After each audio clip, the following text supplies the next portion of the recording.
Republicans are in a panic after the huge losses that they were handed across the country on Tuesday, and it is upending Trump's gerrymandering push. So let's start down here in Texas, where there is aggressive gerrymandering, and it might just come back to hurt the Republican Party here in Texas. So here is Fox News's Jessica Tarlov explaining why.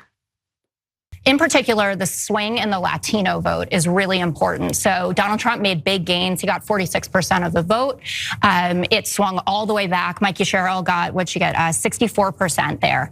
You're already seeing Republicans on the state level start to panic about the gerrymander plans, because that Texas gerrymander only works if you're going to get 2024 Latino margins. It does not work if it goes back to normal. So they're freaking out as Gavin Newsom is taking a well-deserved victory lap on Prop 50, which he won by an even bigger margin than his own recall.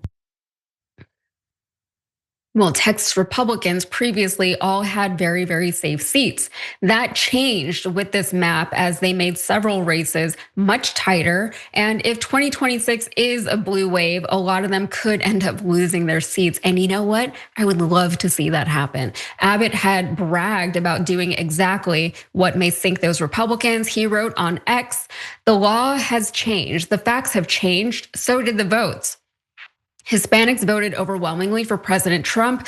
4 of the 5 districts Texas is creating will be Hispanic districts. Texas is redrawing fair maps to ensure voters can elect the candidate of their choice. Now, we do have to mention that Abbott would never mention, that these aren't newly created Latino districts. Hispanic residents already made up a majority or plurality in each of the 5 districts that they targeted. So while it's too late for Texas to reverse course, other GOP states have halted their efforts in the wake of Tuesday. So let's bring up the map of current gerrymandering efforts. So let's take a look at this. You can see that the GOP has a 4 or 5 net seat gain, depending on what happens in Utah, with a number of other states considering it. One of those states that was considering a redraw is Kansas, and emphasis on the was, because Kansas House Speaker Dan Hawkins announced Tuesday night that Republicans would not vote to call a special legislative session. Republicans had planned to target Kansas's 3rd congressional district, which had been led by Representative Sharice Davids, a Democrat, since 2019.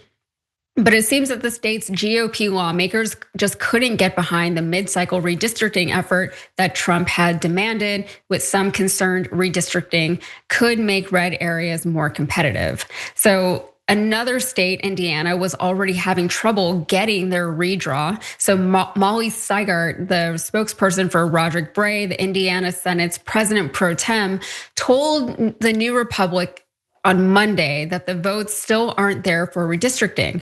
The 50-member Senate has only 10 Democrat members, meaning that more than a dozen of the remaining members also oppose the plan.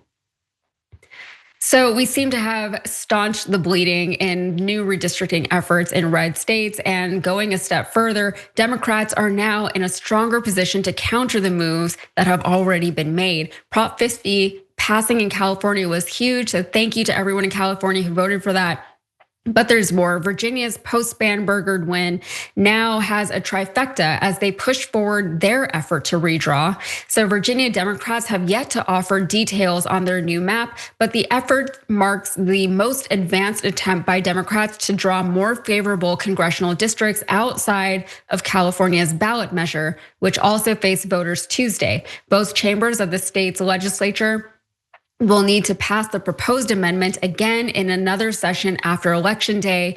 The amendment would then need to be approved by Virginia voters before next year's congressional primaries. And just a note real quick, Brett, before I get your thoughts, Democrats in Illinois and Maryland are also considering moves that could give the Democrats 1 more seat in each of those states. So this all feels, I don't want to say it feels undemocratic, because I do respect Gavin Newsom for at least putting his to a vote. But like I said, like, my standards are very, very low because my governor did not give us that right to vote. But this is a very strange way to be practicing politics. And this is part of the reason why I think a lot of people say that they don't like politics, because it feels like games, right? It feels like stupid chess that we're all playing with each other.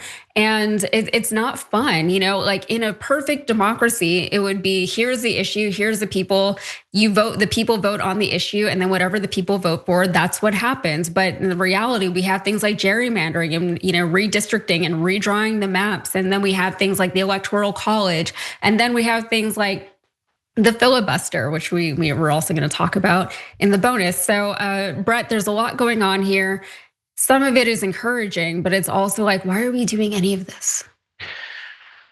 I mean, we're doing any of it because somebody really wants to play what they consider to be their advantage. That's it. And specifically, Donald Trump realized he knows how unpopular he is.